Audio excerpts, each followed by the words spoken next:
Hi, എല്ലാവർക്കും സുഖമല്ലേ?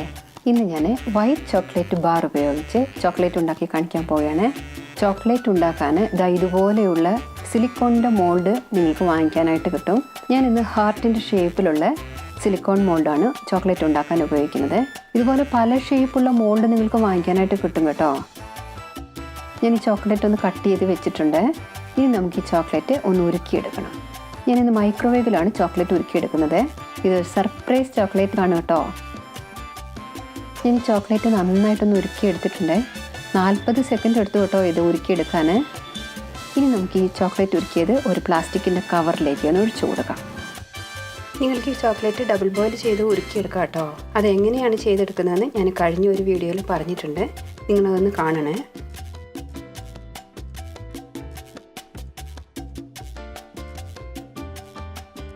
ഇനി ഈ കവറ് ഒരു റബ്ബർ ബാൻഡ് ഉപയോഗിച്ച് നന്നായിട്ടൊന്ന് മുറുക്കി ചുറ്റിയെടുക്കണം. ഇനി നമുക്കൊരു സിസർ ഉപയോഗിച്ച് ഈ കവറിൻ്റെ അറ്റം ചെറുതായി ഒന്ന് മുറിച്ച് മാറ്റണം. ഇപ്പം നമുക്കിത് ഈ മോൾഡിലേക്ക് ഫില്ല് ചെയ്ത് കൊടുക്കാം.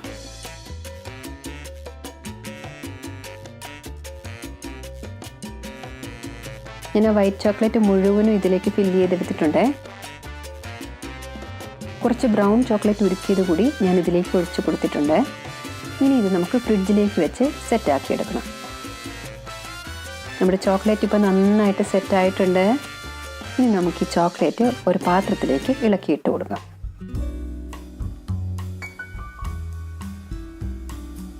ഞാൻ ചോക്ലേറ്റ് എല്ലാം ഒരു പാത്രത്തിലേക്ക് എടുത്തിട്ടുണ്ട്.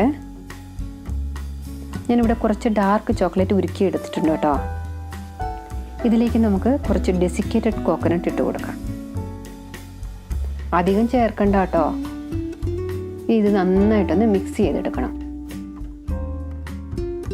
ഇതുപോലെ കുഴിയുള്ള ഒരു സ്പൂണിലേക്ക് നമുക്ക് ഈ ചോക്ലേറ്റും തേങ്ങയും കൂടെയുള്ള മിശ്രിതം അല്പം ഇട്ട് കൊടുത്തിട്ട് അതിനുള്ളിലേക്ക് ഈ ഹാർട്ടിൻ്റെ ഷേപ്പിലുള്ള ഒരു ചോക്ലേറ്റ് വെച്ച് കൊടുക്കണം. വീണ്ടും അതിൻ്റെ മുകളിലേക്ക് ചോക്ലേറ്റ് മിശ്രിതം വെച്ച് ഇത് കവർ ചെയ്യണം. എന്നിട്ട് ഇതുപോലെ ഡെസിക്കേറ്റഡ് കോക്കനട്ടിലേക്ക് ഒന്ന് അമർത്തിയതിന് ശേഷം ഇത് നമുക്ക് പതുക്കെ കൈ കൊണ്ട് തന്നെ ഇതുപോലെ ഇത് വെളിയിലേക്ക് എടുക്കണം. എന്നിട്ട് നമുക്കിതൊരു പാത്രത്തിലേക്ക് വെച്ച് കൊടുക്കാം. ഇങ്ങനെ തന്നെ വേണമെന്നുണ്ടെങ്കിൽ നമുക്കിത് ഫ്രിഡ്ജിൽ വെച്ച് സെറ്റ് ചെയ്തെടുക്കാം കേട്ടോ. ഞാനിതൊന്ന് ഉരുട്ടിയെടുക്കുകയാണ്. വീണ്ടും നമുക്കിത് ഡെസിക്കേറ്റഡ് കോക്കനട്ടിലേക്ക് ഇട്ടിട്ട് ഒന്ന് ഉരുട്ടിയെടുക്കണം. ഇതുപോലെ ഓരോന്ന് ഉരുളകളാക്കി നമുക്ക് ഫ്രിഡ്ജിൽ വെച്ച് സെറ്റ് ചെയ്തെടുക്കാം. അപ്പോൾ നമ്മുടെ ചോക്ലേറ്റ് ഇവിടെ റെഡി ആയിട്ടുണ്ട്. ഇതുപോലെ ചോക്ലേറ്റ് കവർ ചെയ്യാനായിട്ടുള്ള റാപ്പ് വാങ്ങാനായിട്ട് നമുക്ക് കിട്ടും കേട്ടോ. ഇനി നമുക്ക് ഈ ചോക്ലേറ്റ് ഓരോന്നും ചോക്ലേറ്റ് റാപ്പ് ഉപയോഗിച്ച് അത് കവർ ചെയ്തെടുക്കണം. കണ്ടില്ലേ, ഇത് ഞാൻ കവർ ചെയ്തെടുത്തിട്ടുണ്ട്. നമുക്കിത് ഗിഫ്റ്റായിട്ടൊക്കെ കൊടുക്കാൻ പറ്റിയ ഒന്നാണ് കേട്ടോ. തേങ്ങയുടെ ഫ്ലേവർ ഇഷ്ടമുള്ള എല്ലാവർക്കും ഇത് ഒത്തിരി ഇഷ്ടമാകും. നിങ്ങളെല്ലാവരും ഇത് ഉണ്ടാക്കി നോക്കണേ. നിങ്ങൾക്ക് ഈ വീഡിയോ ഇഷ്ടമായെങ്കിൽ ലൈക്ക് ചെയ്യാൻ മറക്കരുത്. അതുപോലെ തന്നെ ഷെയർ ചെയ്യാനും സബ്സ്ക്രൈബ് ചെയ്യാനും മറക്കരുത് കേട്ടോ.